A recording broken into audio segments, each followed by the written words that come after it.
ඔයාගේ ටින් අංකය ඔයා තාමත් ලබාගෙන නැත්නම් ඔයාට කාර්යයන් 8ක් ඉෂ්ට කර ගැනීමේ හැකියාව ලැබෙන්නේ නැහැ. මේ කාර්යයන් 8 සඳහා ටින් අංකය අනිවාර්ය කරලා තියෙනවා. ඒ කාර්යයන් 8 මොනවද කියලා බලන්න කලින් ඔයා තවමත් ටින් අංකය ලබාගෙන නැත්නම් මේ ඉහළින් පෙන්වන කාඩ් එකෙන් ගිහලා ඔයාට පුළුවන් ඔයාගේ ටින් අංකය ඔන්ලයින් ලබා ගන්න. ඒ සඳහා අපි වීඩියෝ එකක් කරලා තියෙනවා. මේ වීඩියෝ එක ඔයාට බලන්න පුළුවන්. ටින් අංකය අනිවාර්ය වන කාරණා 8 මොනවද කියලා බැලුවොත් අංක 1 සියලුම ආකාරයේ බැංකු ගිණුම් විවෘත කිරීම සඳහා අත්‍යවශ්‍යයි. අංක 2 පළාත් පාලන ආයතන වලින් ගොඩනැගිලි සැලසුම් අනුමත කර ගැනීම සඳහා ඔයාගේ ටින් අංකය අවශ්‍ය වෙනවා. අංක 3 මෝටර් රථ වාහන ලියාපදිංචිය සහ බලපත්‍ර අලුත් කිරීම සඳහා ටින් අංකය අවශ්‍ය වෙනවා. අංක 4 ඉඩම් හිමිකම වෙනත් කෙනෙකුගේ නමට පැවරීම සඳහා.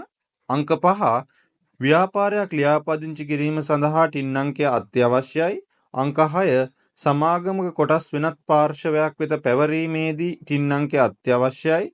අංක 7 ක්‍රෙඩිට් කාඩ් පත් සඳහා අයදුම් කිරීමේදී ටින් අංකය ඉදිරිපත් කිරීම අනිවාර්යයි.